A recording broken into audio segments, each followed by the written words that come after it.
त्या योजना जर तुम्ही व्हेरीफाय करा, एकही योजना एकही निर्णय खोटा असेल तर मग मला तुम्ही विचारा। तुम्हाला मी एकच सांगतो, मी जे बोलतो ते करतो। माझ्या कामाची पद्धत no reason on the spot decision अशा प्रकारची माझ्या कामाची पद्धत आहे। तुम्हाला मी सांगतो, एक माणूस आला होता माझ्याकडे व्हीलचेअरवर एक मुलाला घेऊन, त्याचे दोन्ही हात कट होते आणि तो बाप माझ्याकडे आला वरती मंत्रालयामध्ये। मी म्हणालो काय झालं? तो म्हणाला याचं विजेचा शॉक लागून दोन्ही हात गेलेत, कंपनीच्या मालकाला फोन करा 2-3 लाख रुपये मिळतील। सचिन भाऊ, मी आपल्या मुख्यमंत्री सहायता निधीच्या अधिकाऱ्याला फोन केला, बोलो चेकबुक घेऊन ये। 5 लाखाचा चेक फाडला आणि त्याच्या हातात मी दिला, तो अक्षरशः रडायला लागला तो मालक, तो बाप। अशा प्रकारचं काम आम्ही करणारे लोक आहोत। हे जे बोललेलो आहे हे बिलकुल न होणारं काम मी कधी बोलत नाही आणि जे आम्ही शब्द दिलेला आहे, दादा पण आलेले आहेत, आम्ही जे बोललोय लाडकी बहीण योजना तुम्ही सांगता बंद होणार, कधी बंद होणार नाही।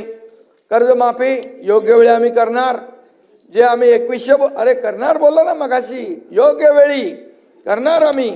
तुम्ही काय म्हणजे एवढ्या 5 वर्षाकरता असतं ना ते। अरे बाबा तुम्ही लोक शांतता, तारीख फोल्ड डाऊन, शांतता। ओ सचिन भाऊ, बसा बसा। ओ काही लोक म्हणत होते, काही ओ सतेज दे बरोबर बोलले ते, आम्ही जे बोललोय ते करणार। तुम्ही शब्दाचे पक्के आहे आणि तुम्ही तारीखचं म्हणता।